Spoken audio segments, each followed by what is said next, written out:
I've been using the iPhone 14 Pro Max for over a month now, and if you remember initially when I bought this phone, I had a lot of concerns about getting the bigger Pro Max model. So for this video, I want to talk about my well, it's been over a month now, of using the 14 Pro Max and how important are the new features like the new dynamic island and the always on display, and is this camera system really that big of an upgrade? And also, stay tuned and make sure you watch every part of this video because I bought an extra iPhone 14 Pro that I want to give away to one of the people watching this video. It could very well be you. Now, I'll have more rules later in the video, but the easiest way to enter is to just leave a comment down below and tell me why you want an iPhone 14 Pro. And I guess you could put like the hashtag Greg's Gadgets giveaway just to make it easier. But before we do all that, you might have noticed that when you purchased your iPhone 14 Pro, there was something missing. Yes, Apple's phones no longer come with a charging brick included, and while you could go buy some cheap single-port charger, let me show you a better alternative.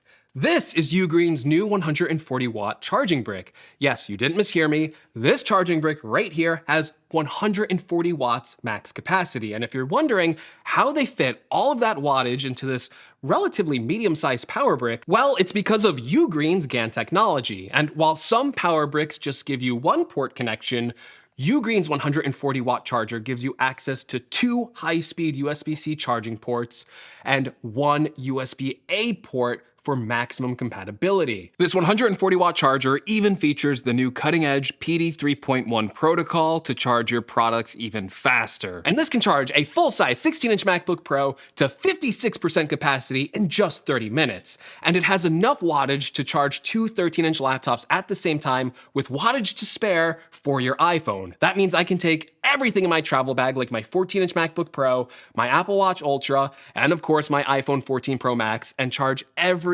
single device at fast charging speeds. So make sure you check out the link in the description to get 25% off your own Ugreen Nexode charger.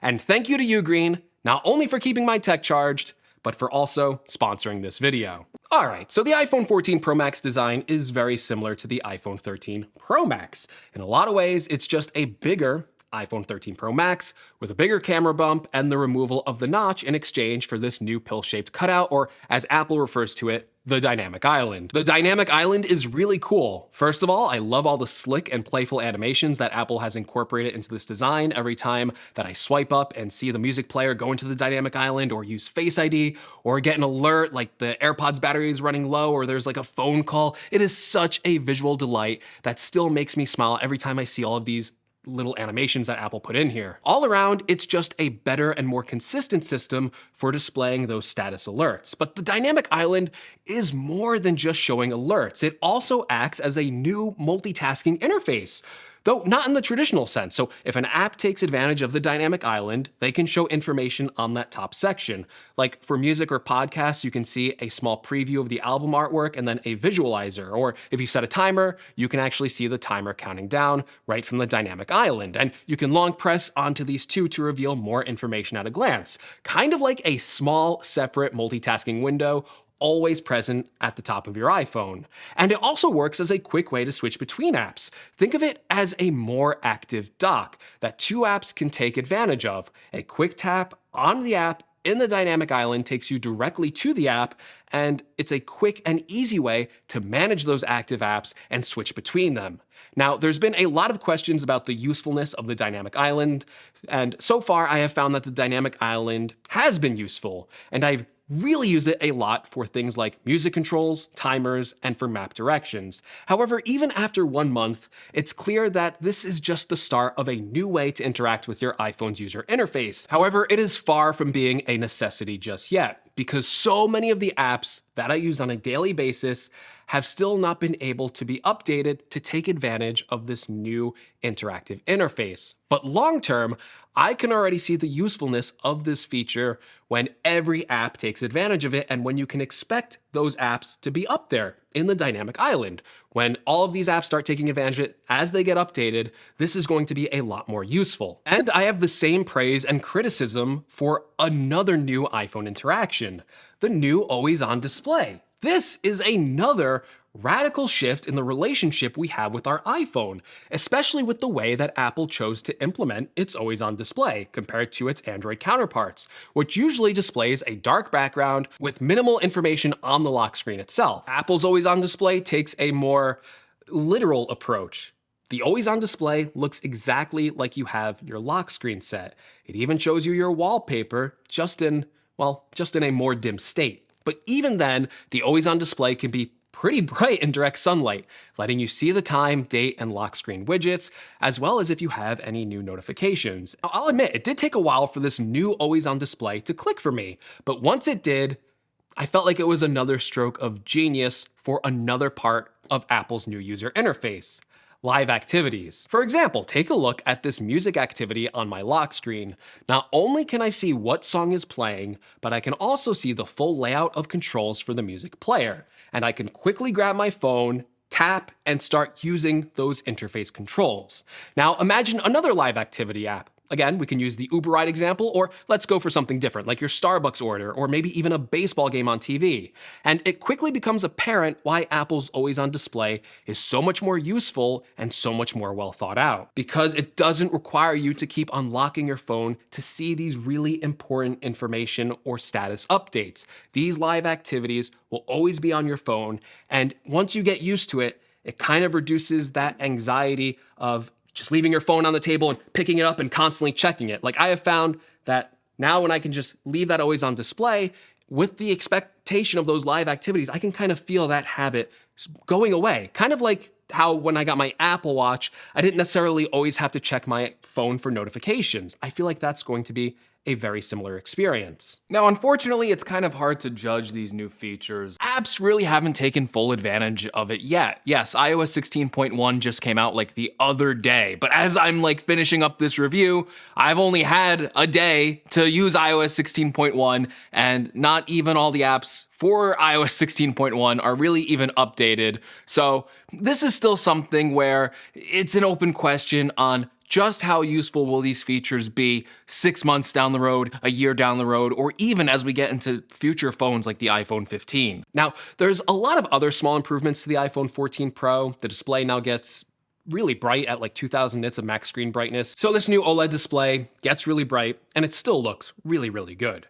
Now, there's also a new A16 chip, and while it benchmarks fast, I mean, in single core performance, this is faster than even Apple's M1 chip, and it's closely approaching like max scores in multi-core performance, but that all kind of doesn't matter, right? Like, it's always great to get more performance, and yes, technically the phone should age better as it gets more software updates, but at least in my use, it hasn't made my phone feel noticeably faster. Now, there's also other new features that aren't out yet. I mean, stop me if you heard that before. So the new satellite connectivity feature, which can give you emergency satellite access when you're not near a cellular tower. But yeah, it's not out yet. I can't review it, and hopefully I never have to review it because that should only be used in emergencies. But it is a cool feature, I have to admit that. So while there are a few new features here besides the always on display and the dynamic island, like most recent iPhone years, the story with the 14 Pro is mostly centered around the improvements to the camera system. And there's a lot to love here, and maybe some things that are kind of confusing. Now, right off the bat, what I will say is that the iPhone 14 Pro has my favorite camera system in any iPhone ever, which kind of isn't a surprise, right? It's the newest iPhone, it has the latest camera technology, but it is not a perfect camera either. So let's start off with the new 48 megapixel sensor. It's a big jump up in the megapixel count for Apple, which has been shipping 12 megapixel sensors on its phones since the iPhone 6S and still does on the regular iPhone 14. Now, in regular use, Apple will utilize this 48 megapixel sensor and use a process called pixel binning, which basically means the camera sensor captures the data of a 48 megapixel photo and then merges those pixels together, basically to condense that down and bring it back down to a 12 megapixel resolution so it doesn't take like a bunch of space up on your phone. Now, in my experience, this usually results in photos with a bit more detail than the iPhones that just had the 12 megapixel sensor. Overall, photos look crisp, have a bit more punch in the colors to them, and it can really take some stunning photos without loss in speed when pressing the camera shutter. I will say one critical part I have with the camera system is some of the weird decisions it makes. Now, to me, with this example, I would say that I prefer the choices the iPhone 14 camera made, the regular iPhone 14 compared to the iPhone 14 Pro. I like the iPhone 14 photo better. And I've also found some other weirdness with the 14 Pro Max's camera system with smart HDR. Like with these sample photos I took, the HDR just looks really unnatural to me. But those are just two small cases out of a bunch of photos that I took where I wasn't necessarily pleased with the results, but for the most part, I am pleased with most of the pictures that this 14 Pro Max camera system takes. What's really cool with the camera system to me is you can utilize the full 48 megapixel sensor if you choose to toggle Apple's ProRAW setting. And it's one of the reasons why I love this camera so much, because when you do toggle that, you get a picture with much more detail when you crop in, and it gives you much more flexibility for blowing up these pictures if you want to print them out. There's also some negatives with this feature though, and the first would be that it drastically slows down the camera when using the 48 megapixel sensor, and it does take a few seconds to kind of press the shutter again and take another picture. Secondly, these pictures might look a little dull compared to the regular mode because they are raw photos, meaning that to really make them shine, you're going to want to edit them in a photo editing app. So I think most normal users watching this video who don't edit photos, you probably don't need to use the 48 megapixel raw sensor. Like, it's probably not a feature that you're going to appreciate. But for me, or for people who do edit their photos, this increased flexibility is another tool in the tool belt when it comes to deciding how you want to take photos, and it makes this camera system for me much more versatile. Now, Apple also utilizes this bigger 48 megapixel sensor to introduce a new 2x camera mode, where it basically digitally crops into the sensor to zoom in, but still gives you a full 12 megapixel photo at twice the focal length. This is one of my new favorite features on the iPhone 14 Pro's camera system because honestly, I will always default to using the main camera system, not the wide angle lens, or I should say ultra wide angle lens, or the zoom lens, because the main camera usually looks so much better, especially in lower light situations. And because of this, I can still get a zoom in on a subject and get very similar quality to the main 1x camera by using this 2x mode because it's using the main camera sensor. Now, those other cameras are still there. The ultra wide is still the best option if you need to capture every subject in the frame and can't possibly back up anymore. And it still has that useful macro mode where you can get really close up to subjects and take a close-up photo with lots of detail. Now, the 3x camera is there too, providing just a bit more zoom for far away subjects. However, I think at this point, the 3x lens is just redundant. Most of the time, I don't want to use it because it results in a poorer quality photo than the new 2x camera. And I think if Apple wants to keep a third zoom lens on here, they should increase the magnification to at least a 5x zoom. Otherwise, it really doesn't have too much of a use case here as its own separate camera system. It's very baffling, but I guess Apple's just waiting for another iPhone year to update that zoom lens. At least I hope so. Perhaps one of my favorite camera upgrades actually has nothing to do with this rear camera system. It's on the front-facing camera, which Apple has updated to now include autofocus and gave it just a better overall sensor. The results from this are just crazy good. Like, the front-facing camera is probably better than older rear camera systems that the iPhone used to have. And honestly, it's not the pictures I like the most from this upgrade, it's the video quality that you get out of the front-facing camera where it really shines to me. Like, the best way that I can describe the benefits of this upgrade for the front-facing camera is, before I would just know how inferior the front-facing camera was compared to the rear camera. So if I wanted to record a selfie video, I'd just rotate the camera so that the rear camera was like this, right? So I could do this and then take a video, but then I couldn't see myself, which is kind of annoying when you're trying to frame yourself in a video. Well, now I don't feel the need to do that anymore. If I'm gonna take a selfie style video, I'll just use the front camera because the quality is that good. And I don't feel like I'm losing out that much on video quality compared to the rear camera. In fact, video all around is just really great looking on the 14 Pro. The new cinematic mode is also great now that it can do 24 frames per second at 4K, and it can look really convincing sometimes at creating nice artificial blur, and the action mode is just fun for outdoor use provided you have enough light. Now, to demonstrate the capabilities of the 14 Pro's new camera system, I actually shot an entire video on it when using the iPhone 14 Plus, which you can find right here. Okay, let me address some personal things that I purposely saved for the end of the video. And that is form factor and battery life. So when I first bought this phone, I was really worried about the size and weight. And yeah, this is the biggest and heaviest phone that Apple has ever sold. And you could definitely feel that. And while I was really worried about using such a big phone after being on the 12 mini and then the 13 Pro, I have to say that the experience hasn't been terrible. Like, by far the most annoying thing with this size and weight is just putting it in my pocket. Like, it feels like a brick in my pocket. It almost sticks out of my pocket, and I don't like that. But it is an acceptable trade-off for me. Not necessarily for the bigger display. I don't really care about that too much, but for battery life. One thing I wanted with this phone when buying it was better battery life, because I was worried that if I use this as a tool for my channel to record more videos with, which I have pretty much done in almost every video since I purchased this phone, well, I wanted to make sure that on heavy days of usage, I could use this phone all day with no problem. Now, I actually did do just that. I did a stress test day in the life video where I took this phone and used it to shoot video and photos all day. And yeah, the phone battery can still drain if you use it intensively. However, on my normal days, the phone has been making it through the entire day of normally using it with around 30% battery life remaining before I go to bed. I feel like it's about 20% better in battery life than my older iPhone 13 Pro, and I'm happy to have the extra battery life on my 14 Pro Max because of how much I have been using this as a video camera. And yeah, on my normal days, I have been very happy with the battery life so far. Again, I've been using this phone for over a month now. There's not a time in a typical day of usage where this phone did not last me through the entire day. All right, let's answer the question. Do I regret getting the iPhone 14 Pro Max? And also, do I recommend it?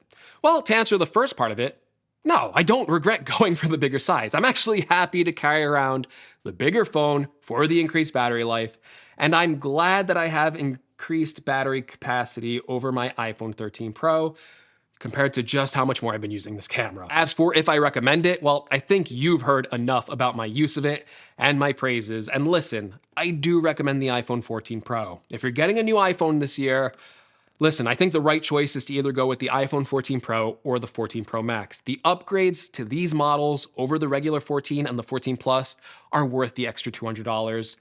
And as for an upgrade, thankfully, modern iPhones last for a while. So if you own an iPhone 13 or a 13 Pro, and you don't need any of these new features, just stick with that for another year. If your 12 is still doing fine, stick with that. Don't feel the need to rush out and just buy this phone just because it's new. I feel like that time of upgrading an iPhone every year, it's been long over for now. But listen, not everyone's on an iPhone 13 or an iPhone 12 or even an iPhone 11. If you're on an older iPhone, there has been so many upgrades added between all of these phones from the last 3 years that are packed into this new iPhone 14 Pro compared to your older phone, that they're really gonna add up. And I think those owners are really going to appreciate everything the iPhone 14 Pro has to offer. This is a really great phone. I know I myself have been really enjoying this phone. I think it's probably one of the bigger iPhone upgrades actually to come out of the last few years because of this new dynamic island and this new always-on display, and of course that new camera system. So actually, even though people were expecting this to be a small update, I feel like it is kind of a bigger update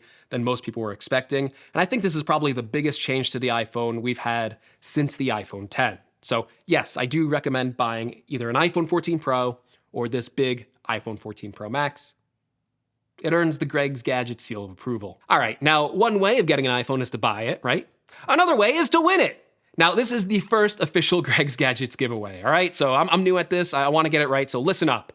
To enter, all you have to do is comment down below on why you want an iPhone 14 Pro. You don't even have to subscribe to the channel. You should subscribe because I'm a nice guy and I'm giving away an iPhone, but if you truly hate me, you don't have to subscribe. All you have to do is leave a comment down below to tell me why you want an iPhone 14 Pro, and I guess leave like a hashtag Greg's Gadgets giveaway just to make it easier for me. And I will pick the winner at random. I'm not gonna pick any favorites out there. It's gonna be a random selection.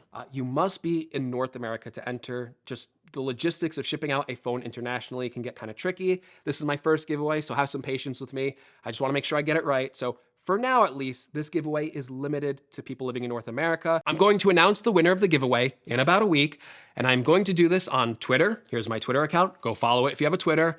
And I'm going to be doing it on my Instagram account. Here's my Instagram account.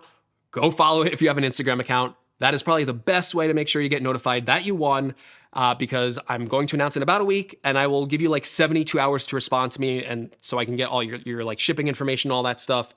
And if you don't respond within those 72 hours, I'm going to have to move along and pick another winner. So please make sure you go follow one of those accounts to get notified. And also, as an extra precaution, I will try and heart the comment on YouTube, and I will pin it to the top to also let you know you won. But I feel like that's a less reliable system. And I also need a way to get in contact with you. So I'm going to need to be able to DM the winner to get their shipping information. So please go follow me on Twitter or Instagram. Those are your two choices. If you don't have an account there, go make an account if you're entering this giveaway, because that's the best way to get notified. I want to make sure whoever wins the first time actually gets their phones because you deserved it, right? Also, again, if you do win, remember, don't believe any of the YouTube comments below that say you wanted to contact them via Telegram. I would never do that to you, and I will never make you pay for shipping for the device I'm sending out to you. That is crazy. Do not believe the scammers. Thank you very much. And yeah, I hope you win. I'm sorry that the rules had to be so long, but there's so many weird things with YouTube now with these scam bots that I just had to spell it out for you. So good luck to you. I really hope whoever's watching this, I hope you win. I hope you win the iPhone 14 Pro. And thank you so much for watching this video, and I'll see you in the next one. Take care, everyone.